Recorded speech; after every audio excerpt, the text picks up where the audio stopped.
Okay, folks, so today's mini lesson focuses on Chapter 2 of I Know Why the Caged Bird Sings. We're going to focus on standard RL 8.1, citing textual evidence that most strongly supports an analysis of what the text says explicitly, as well as inferences drawn from the text.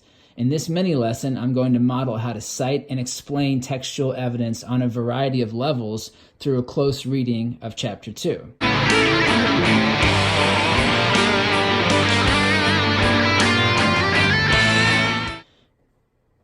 In Chapter 2, from I Know Why the Caged Bird Sings, Angelo characterizes Uncle Willie as crippled.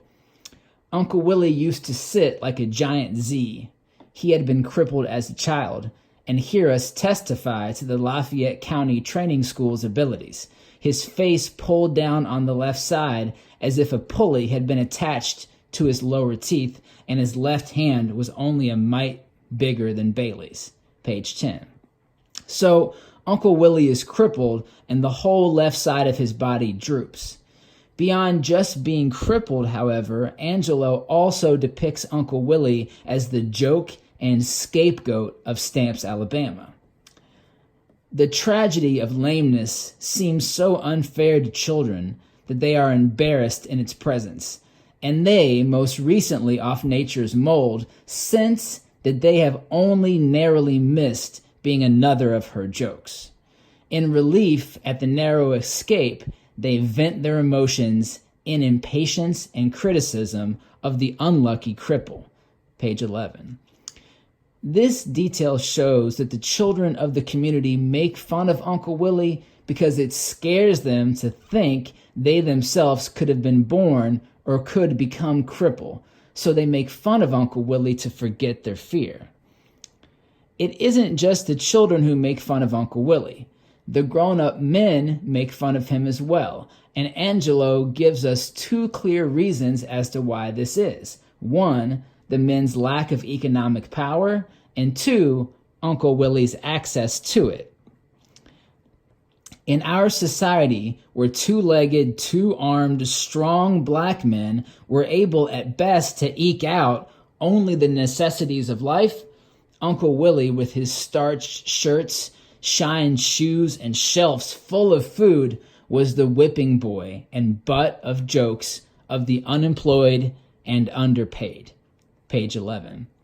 Here we see that the black men in the community pick on Uncle Willie. They do this, according to Angelo, because the racist society of Stamps has taken away their economic power so that even healthy, hardworking black men can barely make enough money to survive. And when these men look at Uncle Willie, who co-owns the store with Mama or Grandma Henderson, they're jealous of his money, so they make fun of him being crippled to make themselves feel better about their own oppression. When a couple from Little Rock, Arkansas passes through Stamps and stops in the store, Uncle Willie pretends not to be crippled. Quote, "When I looked at Uncle Willie, I knew what was pulling my mind's coattails.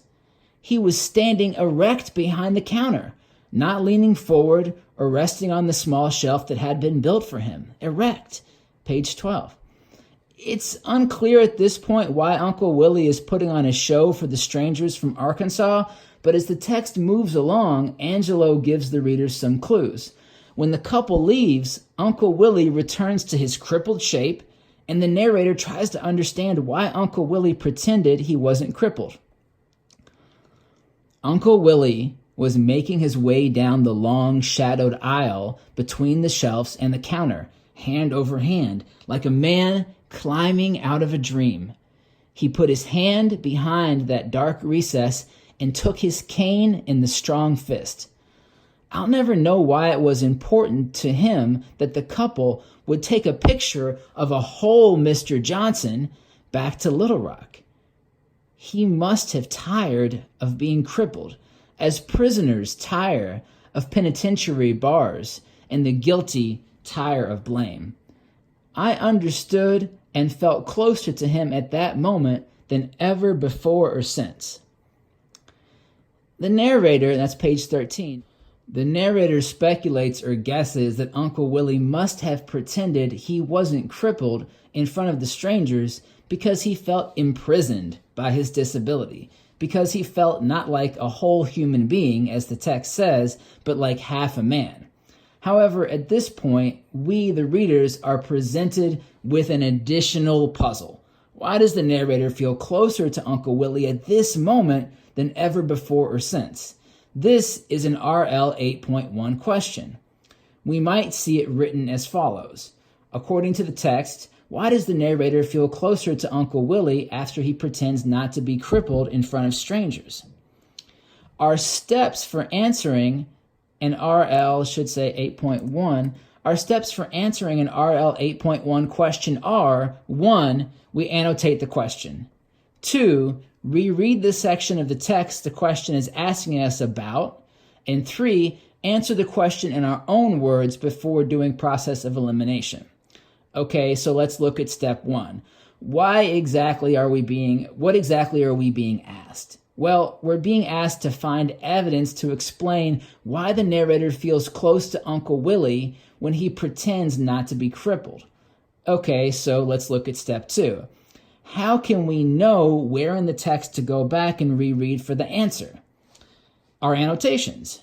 When I read the quote above, I focus on a few words that give me clues where I should go back and look. The first thing that pops out to me is the word dream. The narrator says that when Uncle Willie stops pretending to be crippled, it's like he's coming out of a dream. What kind of pretend dream was he in, I ask myself? The text clearly tells me. It was a dream where he didn't feel imprisoned by his disability, where he felt like a whole person. Okay, so now I go back to my annotations and ask myself, is there anywhere in the text where the narrator talks about pretending or dreaming of something better for herself? The answer is yes. Back in the prologue, when the narrator is made fun of by the children in her church community. So I return to the prologue and look through my annotations until I find it. Quote, wouldn't they be surprised when one day I woke up out of my black, ugly dream and my real hair, which was long and blonde, would take the place of the kinky mass that Mama wouldn't let me straighten. Because I was really white, because a cruel fairy stepmother, who was understandably jealous of my beauty, had turned me into a too big Negro girl with nappy black hair, broad feet, and a space between her teeth that would hold a number 2 pencil. And that's pages 2 and 3. This evidence shows me why the narrator feels most connected to Uncle Willie when he's pretending he isn't crippled. The narrator is oppressed because she's African American in a racist society. And sadly, she imagines a fake dream where she can avoid feeling less than. Uncle Willie is oppressed because he has a disability in a discriminatory society. And also, sadly, he puts up a pretend show in order for him to, just for a second, avoid feeling less than. Now, I'm finally ready to look at the multiple choice questions provided, use process of elimination, and see which answer is closest to my own.